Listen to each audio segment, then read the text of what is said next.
Assalamualaikum warahmatullahi wabarakatuh. Bertemu lagi dengan saya Rory Astomo di episode spesial masih memperingati Hari Film Nasional ke-73. Dan kali ini di podcast di balik layar Perum Produksi Film Negara, kehadiran tamu yang sangat luar biasa sekali juga. Beliau ini selaku CEO dari Visi 8 ya, atau disebutnya Visi 8 ya. Betul. Ada Mas Ryan saya nyebutnya ya. Mas Ryan, selamat datang di podcast saya. Selamat sore Mas bukan Rory. close the door ya. Mendadak saya enggak ya. Deg-degan ya. Santai Mas, santai. Enggak, kita ngobrol biasa aja nih, Mas Ryan. Apa sih sebenarnya Visi 8 atau Visi 8 ini, Mas Ryan? Jadi Visi 8 itu adalah sebuah IP development company. Jadi kita mendevelop IP-nya, kita mendevelop ekosistemnya juga. Jadi kita tujuan kita adalah bagaimana kita berkolaborasi dengan para kreator in-house kita sendiri maupun dengan kreator Indonesia. Mic-nya rada deketin deh, Mas. Oke. Ini bisa diputar kok. Oh ya, siap. Oke. Ya, jadi Visi 8 itu adalah sebuah IP development company. Yes. Jadi kita mendevelop IP, kita juga mendevelop ekosistemnya dari mulai kreatornya hingga pasarnya, distribusinya apa, investasinya bagaimana. Nah, itu yang kita lakukan saat ini. Contohnya yang maksudnya kalau orang bahasa awam kan pasti nggak ngerti IP itu apa, develop bagaimana, kayak gitu kan. Contohnya apa yang sudah dirilis gitu ya? Ya, contohnya mungkin kalau di dunia ini yang jelas IP itu seperti Star Wars misalnya. Di Star Wars kan Star Wars-nya adalah payungnya, itu adalah payung dari IP-nya gitu, dari bisnisnya gitu. Kemudian IP-nya sendiri adalah dari mulai film sampai berbagai turunannya gitu. Misalnya seperti merchandise-nya, barang-barangnya, licensing-nya, theme park-nya, game-nya, apa semua gitu. Nah, itu keseluruhan itu adalah IP gitu. Jadi IP itu adalah sebuah karya cipta intelektual dalam bentuk misalnya seni kah gitu, atau ilmu pengetahuan or something yang kemudian nanti kita bisa monetize gitu barang gitu. Nah, satu kesatuan unit itu adalah semuanya adalah intellectual property gitu kan. Jadi memang sebuah karya yang dihasilkan oleh seseorang sekarang ini untuk melindungi karya tersebut itu harus dibuat IP-nya. Iya betul. Jadi bahwa IP itu ternyata sekarang tuh nggak cukup hanya soal kreatif semata gitu. Atau bahasa lainnya royalti. Enggak, royalti itu turunannya di bawahnya kan gitu. Oh, beda ya. Beda. Jadi kayak IP itu adalah bagaimana kita membuat sebuah karya intelektual, itu seni atau apapun itu. Kemudian kita protect juga dengan undang-undang, dengan hukumnya juga gitu kan gitu. Dan kemudian kita juga membuat ekosistemnya nih gitu, bagaimana kita memonetize si bisnis tersebut atau IP tersebut atau kreasi tersebut gitu kan, ke dalam berbagai bentuk gitu. Nah, jadi memang ini sebenarnya sebuah kolaborasi yang nggak cuman hanya kreatif aja, tapi ada teknisnya, ada ekonominya juga gitu. Jadi sangat luas gitu. Jadi kalau umpamanya orang awam ingin mendaftarkan IP bisa lewat Visi 8 atau bagaimana?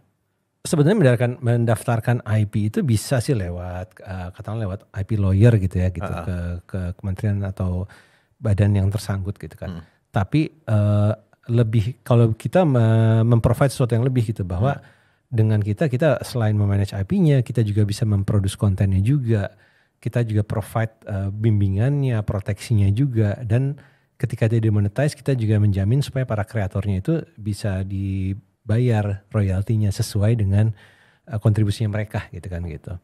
Jadi sebenarnya kita yang ketawarkan tuh artinya nggak cuma sekadar mendaftarkan semata gitu, tapi juga bagaimana supaya si IP tersebut bisa tetap hidup dan bahkan bisa mencapai market internasional. Nah, kalau kita bicara tadi IP, berarti di Visi 8 ini ada, atau Visi 8 ini ada memang bagian khusus untuk menangani IP. Setelah itu ada konten. Nah, kontennya ini maksudnya konten apa? Jadi saat ini contohnya begini, saya punya sebuah ide yang kebetulan kita udah publish sebelumnya, namanya Kara Guardian of the Realm. Ceritanya gini ya. Jadi ceritanya itu adalah seorang. Memang sengaja bahasa Inggris ya? Ya sengaja, karena kita memang ingin menargetkan pasar internasional dulu. Nah, Kara Guardian of the Realm ini adalah sebuah cerita yang kita ciptakan sebetulnya untuk sebuah properti yang grup kita miliki gitu ya di Jawa Barat. Nah kemudian pertama dari idenya tersebutnya ada karakter ini, ada karakter anak ini, ada alam seperti ini. Kita bikin dulu nih komiknya di tahun pertama nih. Kita launching dulu untuk supaya orang di internasional aware gitu bahwa ternyata ada karya ini. Kemudian dari situ kita kembangkan lagi animasinya. Artinya pengembangan dari ide yang komik tersebut menjadi sebuah animasi. Kemudian dari animasinya kita bikin juga nanti feature filmnya juga. Kemudian kita juga membuat interaktif medianya, experience-nya gitu. Misalnya dari mulai game dan pada akhirnya kita akan membuat sebuah theme park. Nah jadi keseluruhan activity itu kan sebenarnya berawal dari ide yang sama kan. Si Kara tersebut gitu. Nah keseluruhan ini adalah IP. Jadi kita mengembangkannya jadi kita nggak ada yang mengira bahwa kita cuma mengembangkan komik doang atau kita cuma bikin animasi doang, enggak. Sebenarnya kita mengembangkan seluruh ide tersebut untuk menjadi sebuah bisnis yang besar gitu. Sebagai sebuah intellectual property yang nanti bisa dimarketkan di seluruh dunia. Nah, ini kreator dari Kara ini semuanya orang Indonesia nih. Asli orang Indonesia. Asli orang Indonesia. Penulisnya, kemudian ilustratornya gitu kan, namanya Dika, saat ini lagi ada di Australia gitu. Nah kemudian yang kita lakukan adalah kita menginvest waktu dan uang dan tenaga dan skill untuk mengembangkan semua konten ini. Kita juga mengembangkan distribusi di luar negerinya. Kita punya kontrak untuk distribusi dengan Diamond Comics yang terbesar di dunia, basis di Amerika. Nah komiknya kemarin bulan Februari sudah launching, kita udah mencapai worldwide.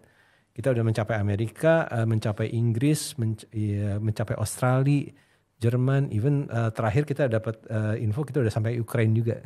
Itu komiknya berbentuk paper buku gitu atau memang komiknya paper? Paper, printed tuh masih ada gitu marketnya, masih ada gitu. Tapi tidak di semua negara tentunya. Kalau di Asia itu kita survei kebanyakan malah prefernya digital version gitu kan. Ya yang bisa slide gitu. Ya, nah itu juga kita udah siapin, kita punya platform sendiri untuk itu gitu. Jadi bisa dibilang kita benar-benar 360 banget itu mendevelop sebuah IP gitu kan. Kita ngomongin soal kenapa project film animasi di Indonesia jauh lebih mahal dibanding kita membeli barang dari luar negeri.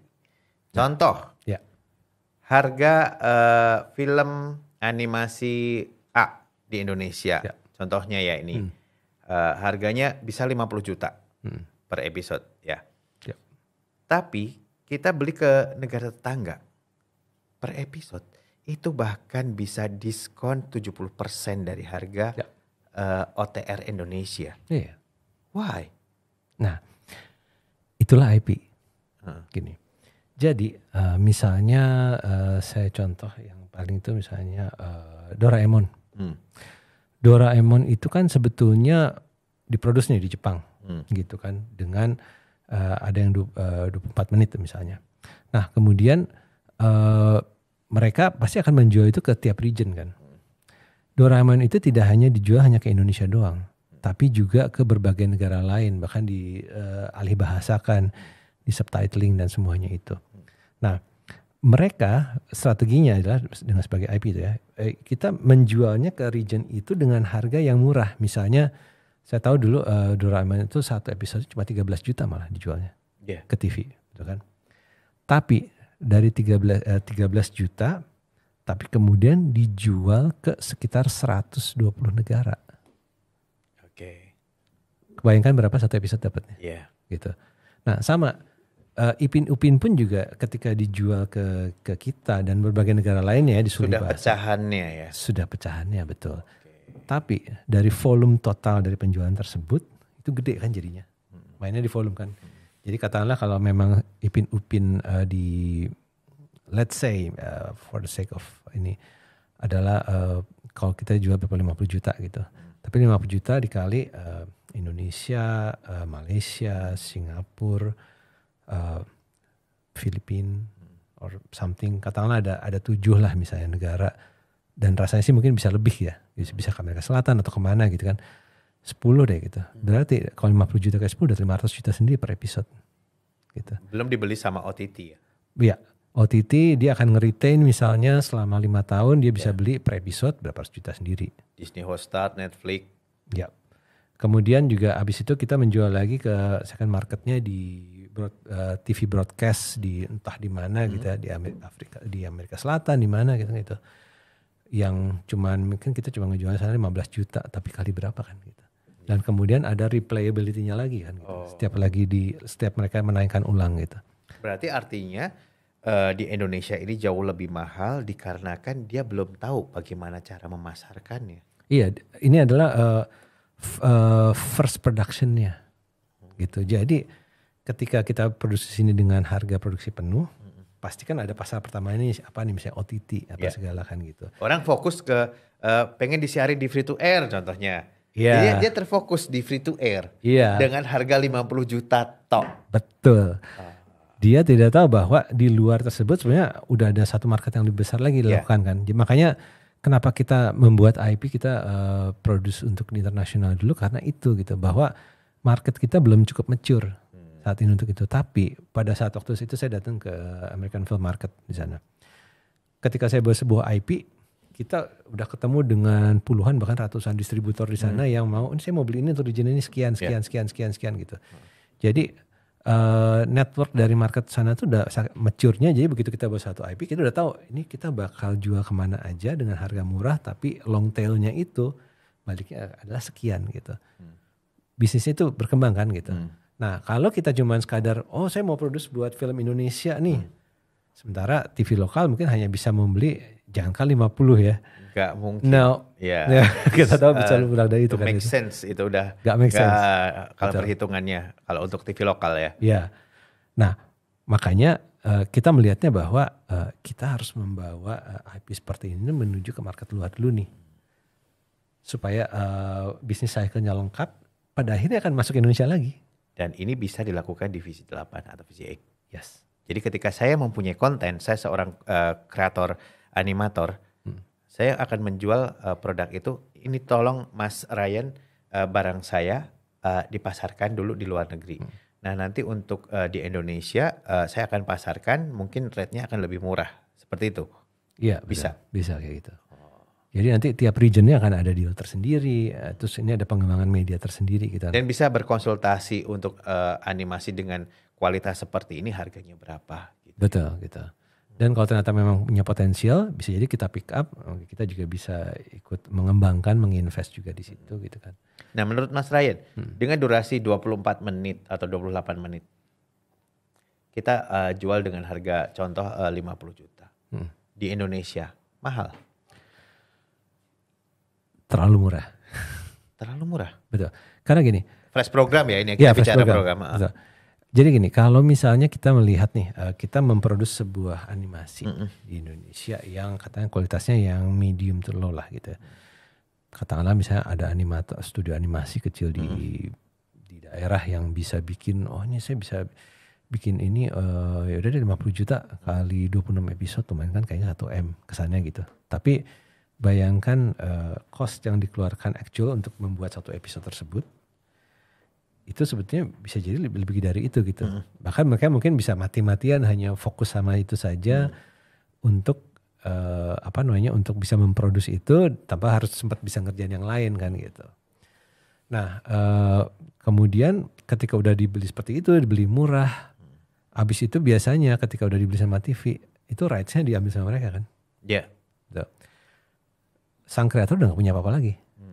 Akhirnya dia mencari lagi cycle yang sama untuk seumur hidup kan terus begitu kan gitu. Padahal kalau misalnya kita lihat bisnis di luar IP itu, ketika mereka dibimbing, studionya bisa ngerti bahwa oke, saya menjual ke TV ini misalnya cuma 50 juta, tapi setelah dialih bahasakan, dikembangkan segala macam, saya bisa menjual ini ke 50 negara nih. 50 negara kali 50 juta itu udah berapa, 250 juta sendiri kan gitu. Artinya dia bisa hidup gitu dari itu. Belum lagi ada replaynya juga kan gitu. Jadi seharusnya itu ketika kreator mengerti IP, para kreator itu bisa melihat, seniman itu harus bisa melihat bahwa IP tersebut adalah tabungan masa depan dia gitu. Nah jangan mau ketika ada yang mau membeli itu dengan harga murah dan rights-nya diambil sama mereka gitu. Karena tetap di kita ya. Harusnya tetap di kita, betul gitu. Cuma hak siar boleh disiarkan. Betul, gitu hak siar. Kemudian ketika ada yang mengembangkan lagi menjadi mainan, menjadi merchandise dan yang lainnya, fairnya adalah kreatornya juga harus mendapatkan porsi itu kan, hak ekonomi tersebut gitu loh. Berarti kalau sahabat PFN dengan membuat ini baru hitung-hitungan kasar ya. Dengan durasi 20 sampai 28 menit atau setengah jam dengan harga 50, ini terlalu murah untuk pasar di Indonesia. Tapi akan berdampak, orang juga akan tidak mau membeli, Mas. Karena harganya sudah di atas harga 20 jutaan. Artinya kan per episode untuk industri TV mungkin akan menjadi sebuah pertanyaan. Kok mahal banget ya? Belum tentu dia ngangkat rating kita juga. Ibarat kata seperti itu. Tapi kemarin ada salah satu klien juga. Saya punya nih durasi 7 menit. Harganya berapa? Saya bilang gitu. 400 juta. 400 juta. Saya bingung. 400 juta itu per apa? Satu gelondong 26 episode saya bilang gitu. Enggak, satu episode. Saya pengennya jual 400 juta dengan durasi 7 menit. Asal tidak mungkin gitu ya Mas untuk menjual itu dengan harga 400 juta di industri Indonesia gitu kan. Iya betul-betul. Iya kan? Kecuali ini memang menjadi kontrak mati dari pihak luar. Itu mungkin bisa terjadi.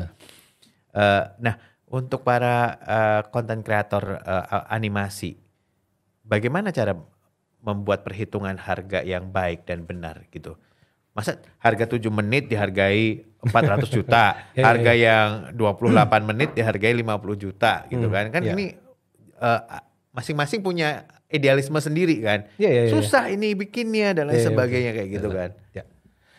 Nah itu makanya secara appraisal tiap market, tiap negara, tiap tempat tuh beda-beda gitu. Jadi makanya sebetulnya lebih kepada scale economics dari tiap project itu aja gitu. Jadi kayak misalnya gini, kalau saya tahu persis kalau misalnya kita memproduksi di luar, itu misalnya kayak OTT atau apa tuh bisa membeli mau satu episode bisa sampai 1 M, 1,5 M sendiri gitu loh. Tapi yang membeli ini tujuan yang membelinya nih, yang membelinya kan misalnya ada sebuah OTT yang tahu bahwa dia bisa membeli konten tersebut dan mendatangkan berapa subscriber selama sebulan gitu. Jadi kayak di Southeast Asia aja mungkin ada berapa puluh juta subscriber misalnya Disney Plus gitu kan gitu. Nah dia udah bisa membayangkan kan, wah kalau ini bagus, ini mendatangkan subscriber berapa, ekonomisnya make sense. Tapi ketika kita menjual itu ke misalnya TV Indonesia yang udah berebutan porsi iklan yang sama dan saling banting-bantingan, dan apalagi sekarang udah tergerus oleh digital online gitu kan. Artinya kan porsi ekonomi kecil kan gitu. Memang tidak make sense untuk membeli konten tersebut gitu. Sehingga kalau seandainya ada kreator mau bilang saya menjual itu di harga 7 menit dengan harga sekian 400 juta tersebut kan gitu. Ya berarti kalian sebetulnya harusnya distribute ini bukan di lokal di sini tapi di luar. Kalian mesti masuk dulu tuh ke film marketnya, ke TV market, kemana membuka. Nah once mereka melihat potensinya jelas, kualitasnya bagus, mereka terima, harga tersebut make sense. Tapi kalau misalnya kita meminta bahwa TV lokal membeli dengan harga tersebut, nggak mungkin. Besok tutup tuh. Iya betul. karena memang that's the nature of that business kan di sini kan gitu. Mereka di sini tuh porsinya udah semakin tergerus kecil gitu kan, malah lebih gede yang podcastan. Gitu kan. Nah makanya kenapa harus melebarkan horizon dan network mereka itu keluar gitu. Karena ya kalau memang mencari tanda kutip kemakmuran seperti itu ya harus ke market internasional gitu. Dan itu juga kenapa banyak yang orang-orang kita yang talented gitu ya gitu itu akhirnya brain drain, mendingan saya keluar aja deh kreasi di luar pas segala macam gitu. Termasuk saya juga sempat kerja di luar juga gitu kan gitu, karena menurut saya waktu dulu itu talent saya lebih dihargain di luar. Oke, gitu ya. Jadi ya, kenyataannya seperti itu gitu. Jadi kita nggak bisa meminta this pool of talent untuk bilang demi negara aja kalian berkorban harus menerima bayaran yang murah untuk talent. Nggak bisa dong, ya kan? Kita semua manusia kan. Nah makanya yang kita lakukan adalah kita justru pengen membuka stage yang lebih luas itu untuk kreator Indonesia. Gitu. Dan salah satu cara juga adalah ini salah satu cara yang sangat nggak tahu efektif atau tidak efektif ya. Artinya sebelum dia launching dia cemplungin ke YouTube. Dan akhirnya TV atau OTT nggak mau karena sudah terlanjur dicemplungin di YouTube. Orang udah melihat, ya kan. Ini apakah langkah yang salah atau enggak? Tapi ada juga satu konten kreator yang saya lihat animasinya sangat sederhana gitu kan. Dia cuma gambarnya bergeraknya cuma bibirnya doang, tapi tapi gaya komunikasinya kocak gitu kan. Tapi di YouTube subscribernya banyak gitu. Dan ini salah satu memang dia mendapatkan pendapatan dari situ. Tidak bisa dipasang di industri TV atau output OTT. Nah, langkah dari konten kreator animator ini apakah disebut salah atau benar? Pada akhirnya nggak ada yang salah, nggak ada yang benar sih. Masing-masing akan mempunyai jalannya sendiri tuh untuk mengembangkan hal tersebut. Jadi gini, ada yang contohnya kalau kita ambil contoh, kenapa ada yang masuk ke YouTube dulu? Atau misalnya ada juga cerita dari sebuah film atau animasi itu masuknya ke webtoon dulu, ya kan? Kemudian ke mana dulu lah, even penerbitan buku dulu. Nah, semuanya tidak lain tidak kurang adalah untuk mencari namanya user traction. Dia mencari dulu usernya berapa nih gitu, viewernya berapa di YouTube. Karena dengan adanya user traction itu dia bisa menjustifikasi kepada siapapun yang nanti akan dia jual. Konten saya ini udah ada sekian ribu atau sekian juta orang yang menonton nih kan gitu. Berarti ini punya potensi gitu. Nah tapi itu bukan sebuah rumus yang baku ya gitu. Karena bisa jadi gini, bisa jadi sebuah IP dibikin dulu di YouTube-nya, banyak user tractionnya, banyak kelihatan pembacanya banyak, kemudian baru dia menawarkan ke investor untuk yuk kita bikin film ini. Kenapa? Karena dari YouTube atau dari penjualan bukunya kita ini kelihatannya udah sejuta orang kan gitu. Ini adalah potensi penonton gitu. Nah buat investor juga itu akan merasa lebih tenang melihat bahwa ada satu indikator yang jelas bahwa itu ada 1 juta orang yang kayaknya mau untuk melihat ini. Terlepas itu benar atau enggak. Dibandingkan dengan cuman sekadar seorang kreator datang ke investor bilang, ini saya punya cerita ini pasti cool, ini pasti bagus, ini segala macam. Habis itu si investor ngasih uang, terjadilah dan ternyata boncos. Karena ternyata despite dibilangnya oke, keren banget, tapi ternyata nggak ada validasinya gitu kan. Gitu. Nah, social media itu adalah menjadi sebuah validator yang kuat sekarang, internet itu, mengenai apakah satu konten itu laku atau enggak gitu. Nah, dibandingkan sama seperti dulu kalau misalnya kita ngomongin rating lah, rating agency kita tuh dulu AC Nielsen misalnya kan gitu. Kita kan bilang ini ratingnya bagus, naik turun segala macam. Padahal kalau kita lihat di balik itu kan mereka hanya konon katanya memasang sebuah alat di tiap berapa sampel rumah tangga untuk melihat itu nontonnya kan gitu. Tapi kita nggak tahu apakah itu real atau enggak gitu. Dibandingkan dengan internet, matriksnya itu jelas kan gitu. Nah itu pun perubahan internet sendiri udah membuka sebuah dunia baru tuh dari user traction sama matriksnya kan gitu. Makanya ada yang memilih untuk masuk YouTube dulu karena memang mencari gaining usernya dulu gitu kan gitu. Untuk justifikasi pengembangan ke depan gitu. Itu sangat spesifik bisnisnya lah gitu kan gitu. Jadi buat saya nggak ada yang salah sih. Semuanya punya jalan sendiri. Iya memang perfilman di Indonesia ini salah satunya adalah animasi ya. Maksudnya animasi ini bagian dari film. Tapi bagaimana cara pengelolaan dan membuat film yang animasi ini bisa dikenal oleh masyarakat dan kita mendapatkan keuntungan yang semaksimal mungkin, memang ada beberapa cara dan tahapnya. Dan sahabat PFN, maaf, salah satu pembicaraan kita di siang menuju sore ini adalah bagaimana sih cara mendaftarkan sebuah konten kreator dari animasi ini bisa dihargai lebih oleh masyarakat Indonesia sendiri dan dihargai oleh dunia tentunya. Salah satunya saya mengundang Mas Ryan untuk berbicara tentang IP di Visi 8 atau Visi 8. Jadi untuk sahabat PFN yang ingin tahu tentang bagaimana IP ini dan lain sebagainya, nanti mungkin bisa menghubungi Mas Ryan langsung Dan satu lagi pertanyaan Mas Ryan. Harapan Mas Ryan di Hari Film Nasional ke-73 kali ini apa, Mas Ryan? Harapan saya sih adalah bagaimana akhirnya industri film, entertainment atau konten itu bisa berevolusi menjadi lebih baik lagi gitu. Lebih bisa inklusif ke seluruh generasinya kan. Dan kita juga pasti butuh banget nih regenerasinya gitu. Kita butuh kerjasama antar disiplin, antar ilmu dan semuanya gitu. Semua masyarakat supaya ini bisa berjalan gitu kan. Jadi kita udah nggak bisa lagi berjalan sendiri-sendiri. Semuanya harus ada kolaborasi gitu kan. Nah ini yang makanya ada satu wacana di mana dari PFN bagus banget tuh adalah membangun sebuah ekosistem gitu kan. Itu yang membuat kita juga tertarik kan kenapa kita pengen bekerja sama di sini gitu. Bahwa dengan semangat tersebut ya hopefully kita bisa mengelevate konten Indonesia menuju market internasional dengan lebih baik lagi gitu. Kita juga terus terang artinya Indonesia tuh market yang sangat seksi ya di luar negeri gitu. Semuanya ngomong mengenai Indonesia loh. Tapi ya kita sendiri kan tidak bisa mengeksploit market kita sendiri gitu dengan lebih efisien gitu. Padahal peluangnya besar. Nah ini kan butuh sebuah kerjasama besar nih. Dengan rakyatnya, dengan pemerintah, dengan para kreator, semuanya lah gitu pemangku kepentingannya gitu. Jadi saya cuma berharap semuanya bisa bermain bersama, berkolaborasi gitu ketimbang ikut-ikutan. Oke.